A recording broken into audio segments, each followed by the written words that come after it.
Good morning, I'm Chris Fox. Welcome to week 11 to 12 Weeks to a Trilogy. So we are at the tail end of this challenge. A lot is going on for me. I'm just now returning from the Smarter Artist Summit. It's been a crazy week.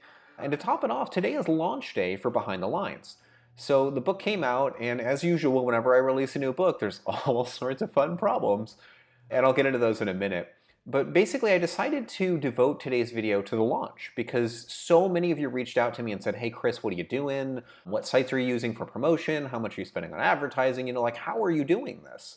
So I'm going to break down the launch today just because I did get so many requests for that. And also because I think it's kind of funny. There are problems, and I'm having to deal with them. And it's pretty stressful, but at the same time, I kind of got to laugh because I run into this all the time. And these problems, as it turns out, mostly come back to the same root cause, and that's why you're seeing the title of the video being about Scrivener, because Scrivener is the source of my woes. So what went wrong? Well, in today's launch, I discovered several problems right away. The first of them was definitely my fault. There is a checkbox when you're exporting a document from Scrivener, because by default, Scrivener is going to change your italics into underlines. It seems incredibly stupid to me to do for an ebook, but whatever, it's a setting that I should have been aware of, and I wasn't. And so when I uploaded that book, people are seeing those underlines, and a couple people shot me emails. That's fairly minor, not a big deal. But there was one other major problem, and this one we're still trying to get resolved. If you go to my Amazon product page and you look at the look inside, the text is all red. It's all red. And so my only guess is that maybe this is coming about as a result of the revision mode being used in the Scrivener document. I can't tell you for sure what's happening here because it doesn't show up on devices. If you look at the ebook itself, it's fine, but my look inside is red. And I know that doesn't sound like a huge thing to many of you. Some of you don't even use the look inside feature, but a lot of people do. The only book that I ever launched that didn't have a look inside was Heroborn, and its sales, I think, really suffered as a result. So having the very first thing that people see when they click on my book is a bunch of weird red text, that's a little bit scary. But I was ready for that. I soft launched the book today, for me, Thursday, because I knew there'd be some weird issues, and I'm hoping to get them all straightened out. There were other little problems like the paperback wasn't yet linked to the ebooks. I've gotten that taken care of already, and it's fixed. And I'm in contact with KDP support trying to get the look inside issue fixed. And I uploaded a new version of the book so that people can get their italics instead of their underlines. I'm very used to this. But when I was mentioning this, I groused on a couple of private Facebook boards. Everybody responded with the same answer, like, dude, Chris, why are you not using Vellum? And so this is why I'm jettisoning Scrivener. I'm just getting rid of it in terms of working on book formatting. Never again will I use Scrivener to export a book. It's burned me for the last time, just not doing it. And I was a little bit nervous. My answer when people said, why aren't you using Vellum, was I don't have time to learn it. And Tammy and a couple other people smacked me around and said, Chris, take a few minutes. So I fired up Vellum, and sure enough, it's super, super easy to use. 15 minutes after seeing the program pretty much for the first time, I was able to export a beautiful, beautiful document. The book looks way, way better than it does coming out of Scrivener, and the evil issues that I've run into with pretty much every book release since the beginning hopefully will now be a thing of the past.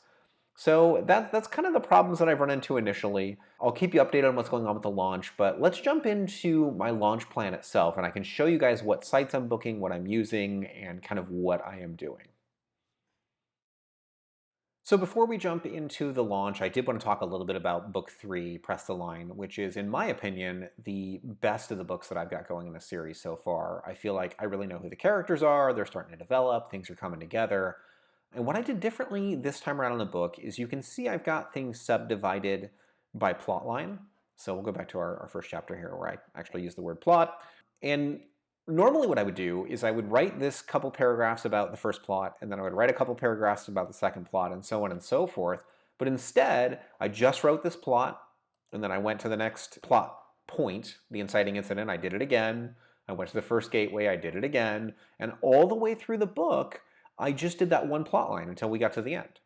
Then I came back to the beginning, went to the next plot, in this case to Khan and Carr, and I went all the way through the book until that plot line met up with the first one. And then I stopped and I kind of wove them together. And then I came back and I repeated the process with Fizzgig and Takar. And finally I did it with Utfa and the Nameless Ones. So I kind of approached it more holistically. I did the plot arcs separately rather than chronologically, and I'm thinking that I'm probably going to write the book that way. So I'll write all of Nolan and Burke's chapters before I write anything else. Then I'll come back and I'll write to Khan and Carr, and I suspect it'll be easier and faster to write the book. So we'll get to see next week how that's going. I'm hoping to make up some of my lost time because, again, we're running out of time in the challenge, and I haven't put down word 1 of book 3 yet. The outline is great, it's really strong, and I'm excited to write it, but I still need to start that. So I will start that most likely on Saturday, and when you see the next video, you'll get a chance to see kind of what I'm doing there. Anyway, I wanted to jump into the launch as we discussed. So this is the product page for Behind the Lines. You can see everything here looks good.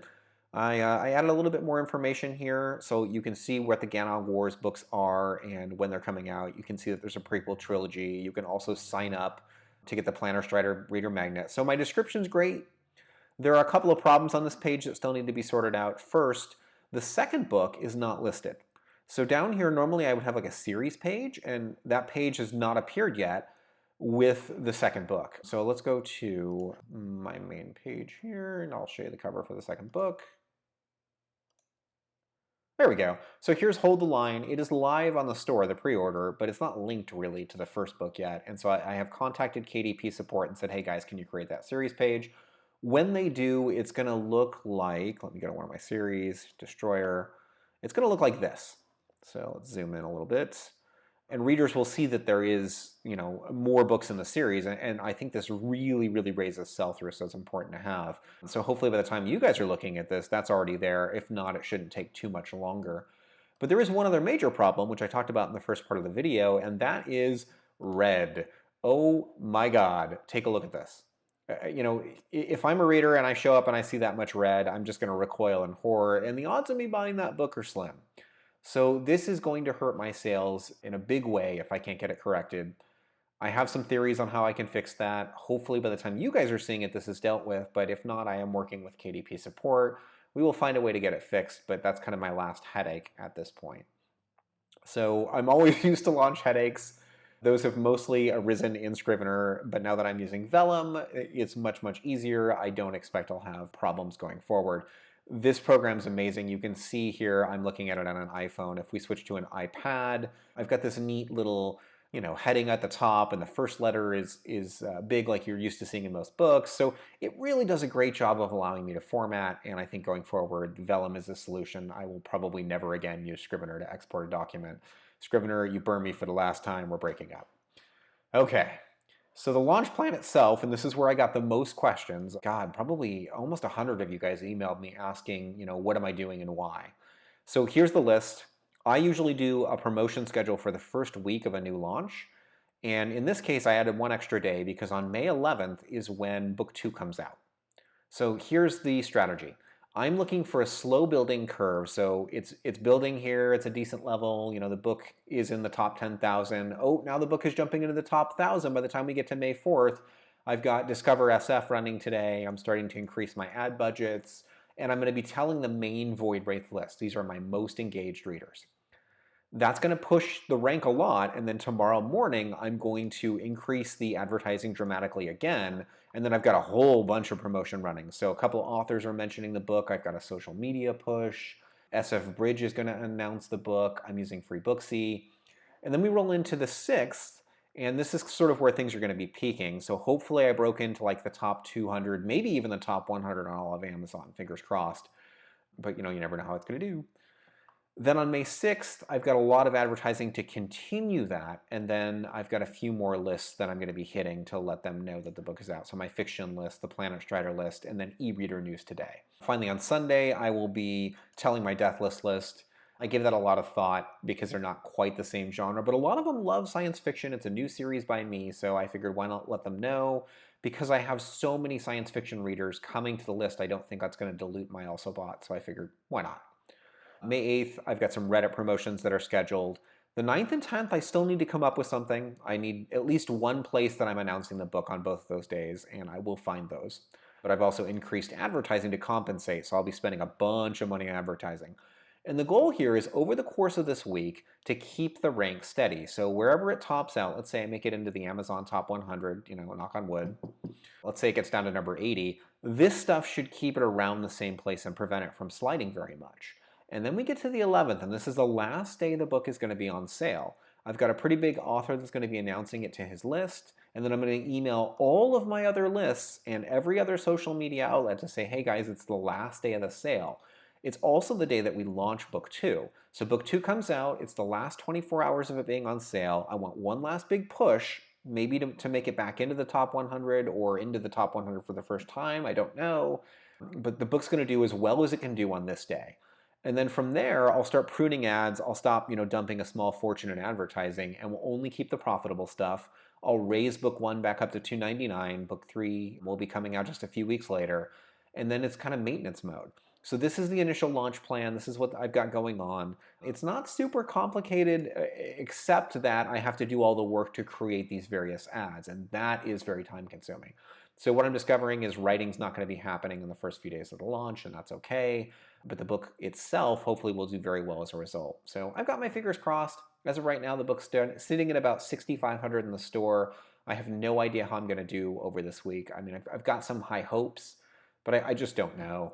So wish me luck, guys. Hopefully this launch does really well. I've got a lot writing on it. In either case, though, next week we're going to get back to a little bit more on craft once the launch has been dealt with. I really want to get into the story circle and sort of show you guys what I've learned about that. So that's going to be the thrust of next week. Anyway, if you have more questions about the launch or about the challenge in general, please let me know in the comments or shoot me an email. I will be doing a Q&A video after I finish this video. So I'll let you know when that's going to go live. Probably is like week 13, like right after the challenge. But anyway, that's where we stand. Thanks very much for supporting me, guys. I'm going to get back to the launch.